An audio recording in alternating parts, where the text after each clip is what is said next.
প্রচার চলছে এই মুহূর্তে, জোর কদমে সেই প্রচারের দিকে আমরা নজর রেখেছি, কারণ কলকাতা বন্দরের প্রার্থী হয়ে শুভেন্দু অধিকারী তিনি রোড শো করছেন। বিজেপি প্রার্থী রাকেশ সিং, তার হয়ে প্রচারে শুভেন্দু অধিকারী একেবারে সকাল সকাল তিনি বেরিয়ে পড়েছেন খিদিরপুরে রোড শোয়ে। সংখ্যালঘু সম্প্রদায়ের মানুষের উপস্থিতি আজ নজর কাড়ার মতো ছিল।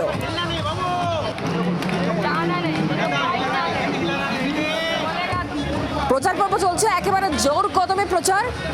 কলকাতা বন্দর অত্যন্ত গুরুত্বপূর্ণ এই কেন্দ্র, যে কেন্দ্রে তৃণমূল কংগ্রেসের প্রার্থী মন্ত্রী ফেরহাদ হাকিম, আর সেখানে বিজেপি প্রার্থী রাকেশ সিং, আর তার হয়ে শুভেন্দু অধিকারীর এই প্রচার জমজমাট। এই প্রচারের বোঝেই বিজেপি প্রার্থী রাকেশ সিং এর সঙ্গে কথা বলেছেন আমাদের প্রতিনিধি অয়ন ঘোষাল। আসুন শুনি।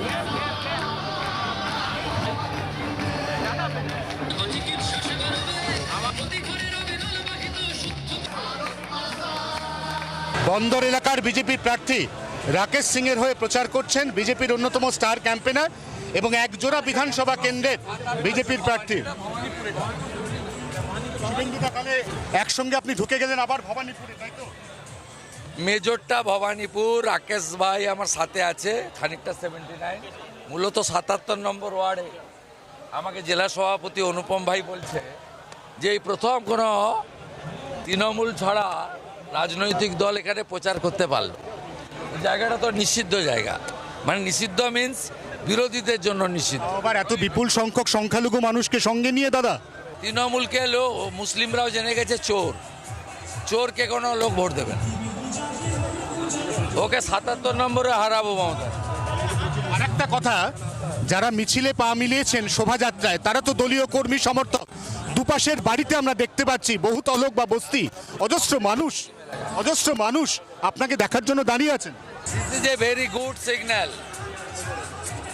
The minority people তারা রাস্তায় বেরিয়ে নমস্কার করছে, স্বাগত জানাচ্ছে, এটা it's a very good signal.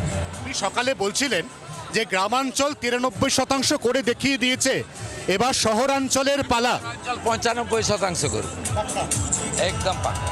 24 ঘন্টার জন্য ক্যামেরা অরিন্দমের সঙ্গে অয়ন, বন্দর বিধানসভা এলাকা, কলকাতা। শুভেন্দু অধিকারী বক্তব্য শুনলেন। শুভেন্দু অধিকারী তিনি প্রচার পর্ব সারছিলেন কার হয়ে? না রাকেশ সিং এর হয়ে, যিনি এখানকার বিজেপি প্রার্থী। আর সেখানেই দেখতে পাচ্ছেন যে প্রচুর মানুষ, বিজেপি কর্মী সমর্থক, তারাও রয়েছেন এই মিছিলেই।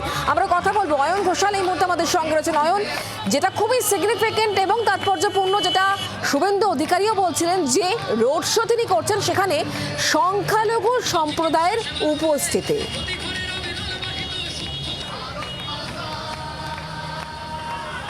বন্দর এলাকাতে সংখ্যালঘু সম্প্রদায়ের মানুষ এবং হিন্দু সম্প্রদায়ের মানুষ, তাদের মধ্যের যে রেশিও সেটা খুব কাছাকাছি।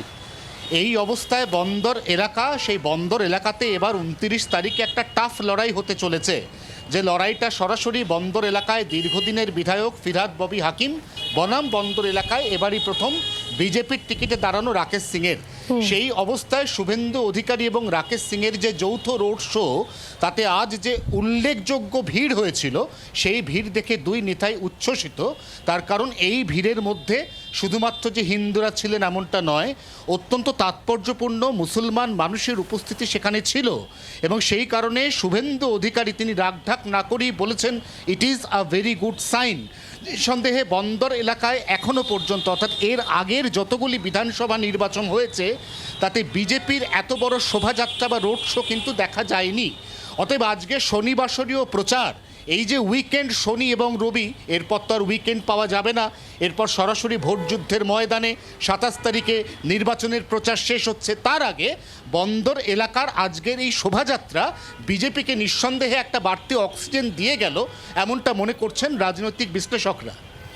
একদমই অয়ন, তুমি আমাদের সঙ্গে থাকো। বিজেপি প্রার্থীর হয়ে যখন প্রচার করছেন শুভেন্দু অধিকারী এবং তিনি যথেষ্ট কনফিডেন্ট এই কলকাতা বন্দরও বিজেপি জিতবে, তখন তৃণমূল কংগ্রেস নেতা কুণাল ঘোষ তিনি কি বলছেন শোনাবো। প্রথম পর্বের যে ভোট, তাতে বিজেপির কোমর ভেঙে গেছে।